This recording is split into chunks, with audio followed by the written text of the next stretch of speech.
इस राज, इस वैभव की कीमत नहीं है। जो धन धन धन धन, सारा राजपाट, कितना सैनिक, इतना राज को जीत करके आए हो, इतने घोड़ा आदि सारे सैनिक, पूरी सेना चल रही है। अब बताओ, एक गिलास पानी की कीमत है कि तुम्हारे उसकी कीमत है, राज वैभव की कीमत है। उसने को समझ गया। और बंधु, इतने में उसने कहा, देव कहते हैं कि तुमको अहंकार था ना, तुमने कभी भगवान की वाणी को अपने इन कानों से नहीं सुना, तुमने उन मुनि राज के वचनों पर विश्वास नहीं किया, तुम्हारा मिथ्यात कर्म था। तुम सोच रहे थे कि मेरा वैभव ही सब कुछ है, ये धन वैभव ही साथ देगा। तुमने कभी इस धन के पीछे, इस वैभव को, धन वैभव के पीछे तुमने धर्म को छोड़ दिया, लेकिन तुमने धन को नहीं छोड़ा। आज बताओ कि धन की कीमत है कि धर्म की कीमत है। और बस उसके प्राण चले जाते हैं। तभी किसी ने कहा है, धन्य वैभव यह महल खजाना, कुछ भी साथ न जाएगा। सुबह खिला जो फूल बाग में, सांझ समय मुरझाएगा। कर ले धर्म ध्यान बाबा, कर ले धर्म ध्यान, कर तू प्रभु का ध्यान बाबा, कर ले। यानी धन महल वैभव कुछ भी तुम्हारे साथ जाने वाला, ये पता है कि जब जन्म लिया है तो मरण तो होना ही होना है। तो मैं यहाँ पर यह कहना चाहती थी कि एक गिलास पानी की कीमत है, लेकिन जिस धन के पीछे तुमने धर्म को छोड़ा है, उस धन की कोई कीमत नहीं है। इसलिए जो प्यासा होता है वह पानी की कीमत समझ सकता है। वह सम्राट सिकंदर समझ गया कि पानी की आज कितनी कीमत है। आज स्वयं की कीमत नहीं है, इतना धन वैभव, पूरा राज ले लो और एक गिलास पानी पिला दो, उसकी कीमत नहीं रह गई तुम्हारे। इसलिए कभी भी हो तो हम भगवान की वाणी का कभी इन कानों से रसपान नहीं कर सके, उनकी दिव्य ध्वनि को कभी सुना नहीं होगा। अगर एक बार सुन लेते तो आज हम यहाँ नहीं, सिद्धालय में बैठे होते। कितने पापी जीव थे हम, लेकिन कोई बात नहीं, पापी थे। कहते जब जागो तभी सवेरा। अभी भी पुण्य, इतने भी पापी, महापापी नहीं, पापी तो रहे होंगे लेकिन इतने पापी भी नहीं, महापापी भी नहीं है कि हमने जैन कुल में आकर के कम से कम भगवान की वाणी को नहीं सुना। लेकिन भगवान के पग चिन्हों पर चलने वाले वो तो भगवान बन गए और ये भगवान बनने वाले हैं। अगर इनकी भी वाणी को नहीं सुना तो हे जीव, समझ गए ना, जहाँ से आए थे वहीं तो जाना। इसमें कोई दो राय नहीं। कितना भी तुम कुंडली लेकर के चले जाना, कितने भी तुम जोशियों के पास चले जाना, कहीं भी चले जाना कि मेरा बचाव हो जाए, लेकिन तुम्हारा बचाव होने वाला नहीं है। तुम्हारा अहित तो निश्चित ही है। इसलिए भक्त होता है, वह ढूंढता है पानी का स्रोत कि कहीं से भी गुरु की वाणी को सुनने मिले। गुरु क्या सुनाते? क्या अपना मन का सुनाते? क्या कुछ अपने लिए, अपने स्वार्थ के लिए सुनाते क्या?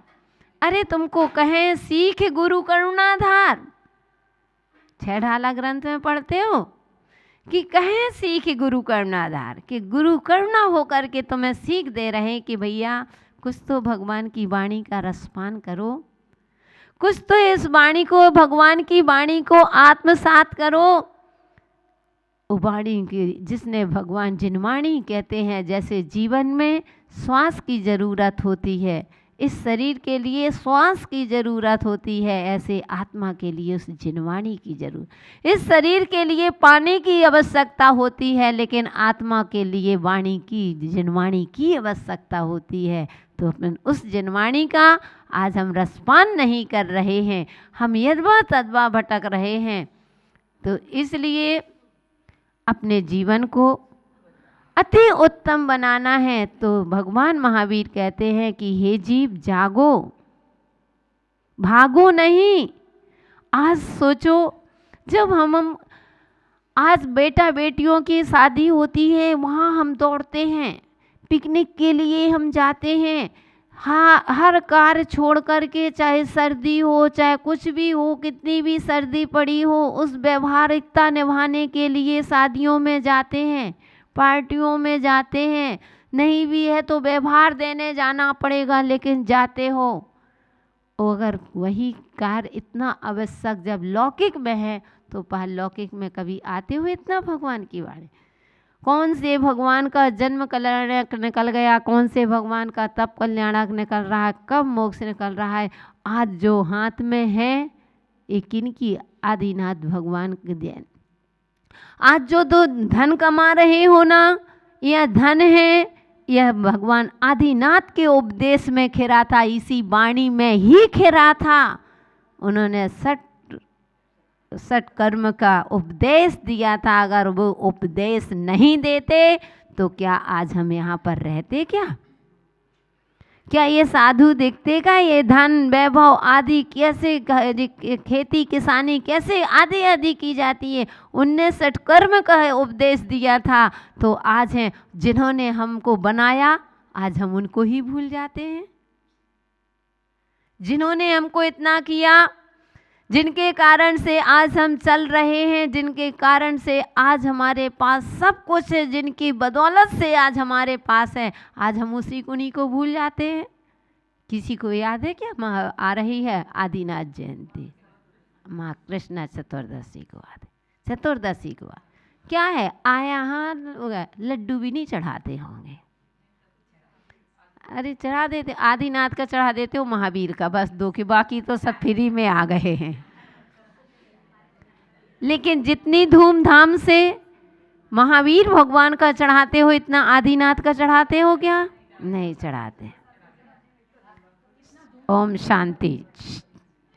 कि जितना धूमधाम से हम महावीर भगवान का निर्माण महोत्सव मनाते हैं, क्या हम उतना आदिनाथ भगवान को, भगवान महावीर के तो हम वंशज हैं। बड़े स्वार्थी हो, वंशज हो तो मना लिया। जिन्होंने आज हमें जो मार्ग बताया है, आज साधु हैं, आज जो साधु दिखाई दे रहे हैं, सिर्फ आदिनाथ भगवान की अनुकंपा है। उनको क्या आवश्यकता थी आहार करने की? भगवान को भूख लगती, भगवान को क्या आवश्यकता थी? लेकिन उन्होंने सोचा होगा कि पंचम काल है, पंचम काल में वो सहनन नहीं है। अगर पंचम काल में आहार होगा तो साधु दिखेंगे, अगर आहार नहीं होगा तो साधु दिखने वाले नहीं है, क्योंकि इतने भूखे भजन न, इतनी साधना नहीं रहेगी। तो बंधु वे आहारचर्या के लिए निकले, 6 महीने घूम तप किया, वो 6 महीने घूमे, वो बस इतना कम से कम आहार की परंपरा चला दी। आज आहार की परंपरा है तो आज तुम्हें वर्तमान में ये साधु देख रहे हैं, वो साधु देख रहे हैं। जब तक साधु संत धरा पर हैं, जब तक तुम्हारा कल्याण हो सकता। उस जिस दिन इस धरा पर साधु नहीं, उस दिन पृथ्वी ही समाप्त हो जाए। इसलिए उन आदिनाथ भगवान की परम अनुकंपा से, उनकी वाणी में जो खिरा है, उन वाणी को खिरा वो हम सभी ने झेला है, वो आज हम चल रहे हैं। तो कम से कम अपनी उस वाणी को, उनकी वाणी का आत्मसात करते हुए आ रहा है 23 तारीख, अभी चर्चा तो नहीं 23 तारीख को हो या नहीं, लेकिन आप लोग जितने जोड़ी वाले हैं, कम से कम उस दिन तो भगवान की, आदिनाथ भगवान की पूजन कर लेना जोड़ी से। फिर देखना, आप लोग इधर उधर कहते हो ना, सभी लोग उस दिन भगवान का अभिषेक देखो, आदिनाथ भगवान का अभिषेक देखो, भगवान की भक्ति करो, आदिनाथ विधान करो, आदिनाथ पूजन करो, और धूमधाम से हर किसी को, जो मेरी आवाज़ को सुन रहे हों, जिस नगर में सुन रहे हों, जो भी, तो कम से कम भगवान के महानिर्वाण महोत्सव आ रहा है, उस निर्माण महोत्सव को हम बड़ी धूमधाम से मनाएंगे, वो प्रफुल्लित मन होकर के, क्योंकि आप महावीर अष्टक यहाँ पर पढ़ रहे हो। कहा यदर्चा भावेन प्रमुदित मनः दर्दुर्यः, कि वह मेढक भी जब भगवान की भक्ति प्रमुदित मन होकर के किया था तो वह स्वर्ग चला गया था। तो हम उन आदिनाथ भगवान के हर्षोल्लास के साथ अगर निर्वाण महोत्सव मनाएंगे तो क्या हमारा निर्वाण नहीं होगा क्या? आज तक हमने संसार का निर्माण किया, लेकिन एक भी बार हमें संसार का निर्माण करते करते करते करते सब हम संसार में ही फंसे रहे। उस 84 लाख योनियों में घूमते रहे, 4 गति 84 लाख योनियों में हमने परिभ्रमण किया, लेकिन एक भी बार मेरा उत्थान नहीं हो पाया। क्यों नहीं हुआ? क्योंकि हमने पिकनिक, बच्चों के बर्थडे मनाते हैं, यहाँ मनाते हैं, वहाँ जाते हैं, इनकी शादियों में जाते हैं, लेकिन हे भगवान, आज दुख का कारण क्या है कि एक भी बार हमने हर्ष हो करके, खुश हो करके आपका निर्वाण महोत्सव नहीं मनाया। और निर्वाण महोत्सव मना लोगे तो नियम है कि यह तुम्हारा रिजर्वेशन हो जाएगा कि एक ना एक दिन तुम्हारा निर्वाण जरूर होगा। कल हमने देखा था भगवान महावीर की हम स्तुति कर रहे हैं, क्योंकि यह निश्चित है जिसकी हम स्तुति करते हैं भाव हमारे यही रहते हैं कि हे भगवान, जिन गुणों को आपने प्राप्त किया है वही गुण हम में भी आ जाएं। इन्हीं भावनाओं के साथ यहाँ पर हम भगवान की आराधना कर रहे हैं, भगवान की अर्चना कर रहे हैं, क्योंकि निश्चित है जो भगवान की आराधना तहे दिल से करता है, प्रसन्न चित्त होकर के करता है, उसके जीवन में बहुत कुछ उपलब्धि प्राप्त हो जाती है। अगर हम सोचें हमें अपने जीवन को महान बनाना है तो कैसे हमारा जीवन महान बनेगा? भक्ति का नियम ले लिया, जैन कुल में जन्म ले लिया, हम भगवान की आराधना कर रहे हैं, उपासना कर रहे हैं, लेकिन मन हमारा उदास है। तो हे जीव, जितना तुम्हारा मन उदास होगा, ठीक है, वचनों से चल रहा है तुम्हारा कि तुम भक्ति कर रहे हो, स्तोत्र पढ़ रहे हो, वचन से तो उच्चारण हो ही रहा है, पढ़ रहे हो यदि ये चैतन्य मुकुरे विभावा सिद्धिचिता आदि आदि, यानी यहाँ आप पढ़ रहे हैं तो ध्यान रखना, वचन से तो आपको पुण्य लग ही रहा है, लेकिन काय से बैठे भी हो, लेकिन मन से सबसे ज़्यादा पाप चल रहे हैं, यानी आपका मन प्रसन्न नहीं है। इसीलिए कहा है कि कम भक्ति करो, लेकिन मन से करो, प्रसन्न चित्त होकर के करो, हमेशा खुले मतलब खुश होकर के करना चाहिए। बहुत सारे लोग होते हैं स्तोत्र पढ़ने बैठेंगे, ऐसा मुंह लटका के बैठ जाएंगे जैसे हॉस्पिटल से उठ के आए, ऐसा मुंह बना लेते हैं। अरे तुमको ऐसी भक्ति करो, इतनी भक्ति करो कि तुमको देख कर के लोगों की आस्था बढ़ जाए, लोगों की भक्त भाव तुमको देख कर के उसकी भी पूजा करने के भाव हों कि अरे ये कितने गदगद होकर के भगवान की पूजन कर रहे हैं, क्या हम नहीं कर सकते क्या? ओ आप कर रहे हो स्वाहा, तुमने जपो सो हमने जपो स्वाहा, ऐसी भक्ति चल रही है, उदास होकर के चल रहे हैं, मन लग नहीं रहा, बार बार घड़ी देख रहे हैं, तो क्या देखिए सामने वाला कहेगा हैं ऐसी भक्ति किस काम की, इससे तो अच्छे हम। क्योंकि आज के समय में अच्छाइयाँ देखने वाले कम होते हैं, लेकिन बुराइयाँ देखने वाले ज़्यादा होते हैं।